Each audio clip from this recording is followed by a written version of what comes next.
I saw an attribution report recently from a marketing team that told me they got 14 million in pipe from 2 million in paid spend. But what was weird was total pipeline was just 3 million. What's fascinating is that marketers, in order to maximize per channel attribution and pipeline, are essentially inflating pipeline by not recognizing a fundamental flaw in pipeline attribution, which is an omni-channel approach toward attribution.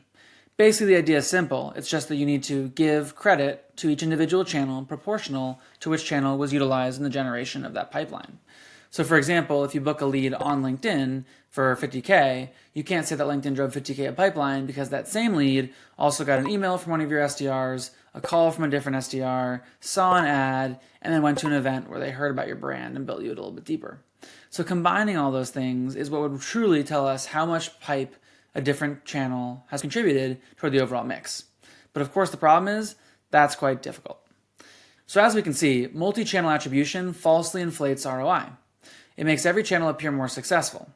So I think it's time for us to shift our focus from channel attribution to thinking more about account level engagement signals. Instead of trying to figure out which channel is going to work best, let's face it, all the channels work best and they should all be in use.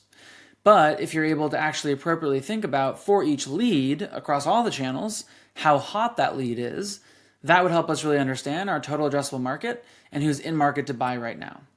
So for example, if you split your leads instead of per channel into per heat level, let's call it, cold leads, medium leads, and warm leads, and maybe even hot leads, that will give you a better sense of how much pipeline you have in each stage of the way. Signal-based marketing, which is a way in which you're able to use first, second, and third-party intent data to figure out the warmth or heat of those leads, is a perfect way to help create a lead scoring model with correct attribution that helps us look at the true pipeline heading through each level and stage of your funnel.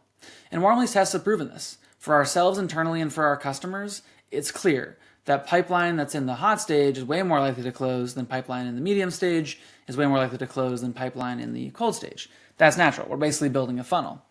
But the ability to figure out how to organize that funnel is really only possible by using signal-based leads.